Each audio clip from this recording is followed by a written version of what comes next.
Hey guys, welcome to Open Discussion. So today we're going to be talking about episode 7 of Wayward Pines, titled Time Will Tell. Now this episode was more laid back action wise, with storytelling being in the forefront. So here's a brief recap on some of the exciting things that went down this episode that I just watched. So firstly, CJ gets a big role during this episode. We finally get to learn more about him and how he was able to see the world decay over those couple of thousand of years, and about his wife, or lover. Throughout the episode, we go from past to present, seeing that CJ was the person responsible for maintaining all of the equipment every 20 years for the facility, and seeing the world slowly decay.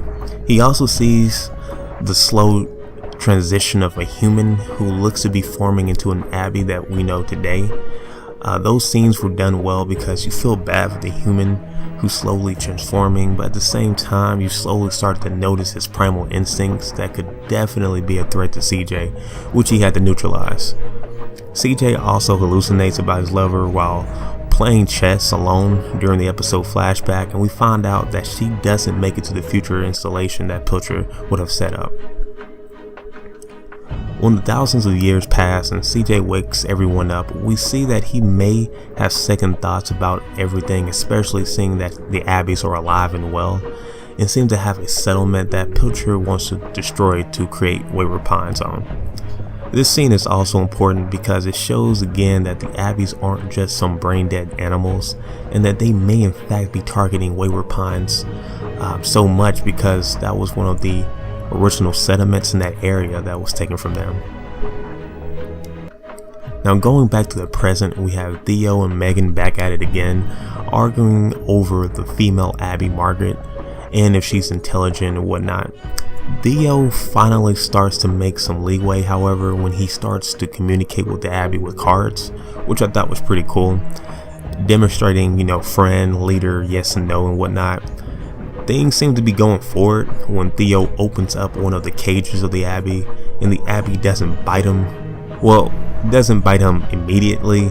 It does go for his hand, and then Theo quickly leaves the cage, but we do see progress in that the female Abby Margaret can control the other Abbeys somewhat as the leader. Then Jason comes in and messes everything up once again.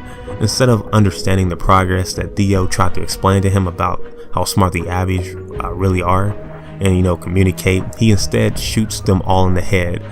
Thankfully though, Theo wrestles the gun from him before he shoots Margaret, and Carrie stands up as well, saying that Margaret may be a great bargaining chip that would be stupid to lose now.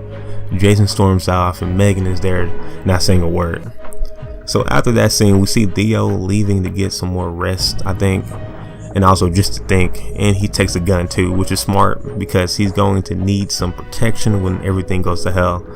And probably my favorite scene from the episode happening last, Megan dies. She's sitting there in the chair doing work when suddenly her vision gets blurry and she seems to be losing consciousness.